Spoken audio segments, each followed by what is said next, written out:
Hello everybody! Today I want to talk to you about beauty and health of your hair. We are going to talk about treatment, how to save quality of your hair, and about the myth related to hair. Every hair goes through 3 different phases.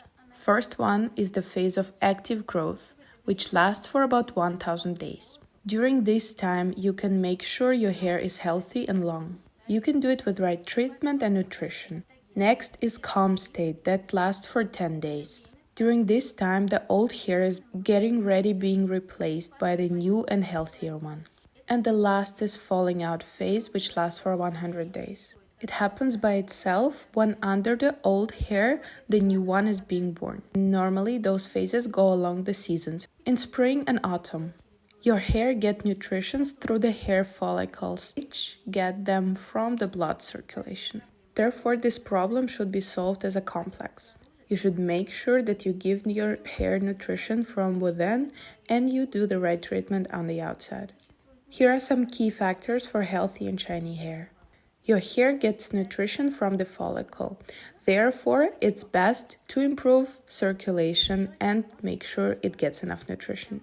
The easiest way to do it is with a massage. It's free and most effective. On my channel, you can find a video related to this topic. Next thing is your nutrition. Make sure that it's balanced. Every day it should include fresh vegetables and fruits, nuts, grains and oils. It's important to consume omega-3 and omega-6. You should be more careful with fried stuff, sweets, pastry, and coffee. 15% of your hair is made up by water. Therefore, it's so important to stay hydrated. Every day you should drink about 2 liters of clear water. It's important for circulation in your cells and tissues. It's important to remember about the microelements such as zinc, which are crucial for the hair. You should make sure that they're constantly in your nutrition because your hair does not store them. It's also super important to sleep well because your hair grows best while you sleep. Now let's talk about the mistakes in treatment. Many different sources advise to put oil on the roots of your hair. However, they just block the pores and don't let oxygen through. It is way more important that your everyday nutrition contains oils. If you apply oil to your hair, it should be only to the ends. Next point is conditioner. I want to give you an advice. Try applying conditioner before your shampoo and not after. This will help you against dehydration. Shampoo clears your scalp from the sebum, however, ends are usually dehydrated.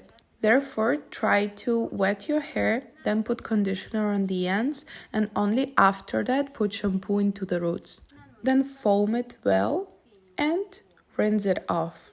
After that, additionally, you can apply some more conditioner or leave-in conditioner to make sure you can easily comb your hair. Another advice for using a shampoo.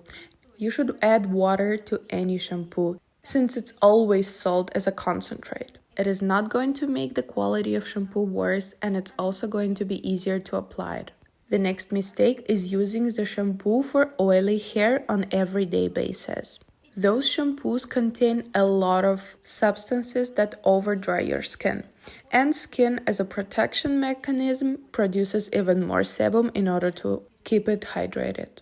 Therefore, for everyday use, it's better to use something softer. Or, at best, just wash your hair 2 to 3 times a week. Tea tree or lavender oil can help you keep your scalp clean longer. Any of those oils can be added to your shampoo. When you use those oils, your hair gets thicker as well as it looks shinier and healthier. In order to use oil with the shampoo, you should follow these proportions. For 1 tablespoon of shampoo, use 4 to 5 drops of the oil. Next myth is about combing your wet hair. Wet hair is actually more elastic than dry hair. Therefore, when you comb your dry hair, there is more possibility for the ends to break off. Therefore, it's best to comb your hair when it's still slightly wet with a comb with big gaps. Also, try to comb your hair before washing it. It will detangle it and will allow for all the products to spread evenly. Next myth about the fact that you have to switch your shampoo from time to time. This is just marketing. If you feel like this shampoo is fitting you and you like the effect, leave it. Since your hair is neutral and it doesn't have the ability to get used to the treatment. The only way you should switch your shampoo is according to seasons. In summer, lighter one, and in winter, more nutritious one. Now I want to mention about the stress. Any type of stress influences the state of your hair, including how greasy it is. It is very directly dependent on your hormones. For example, after giving birth, a lot of women might notice that a lot of hair is falling out.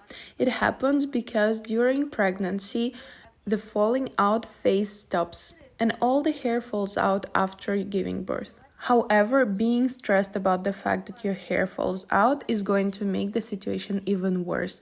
Therefore, best is to calm down. If you still have questions about hair treatment, write them in comments. I'm gonna be glad to answer them. Don't forget to like our videos and subscribe to our channel.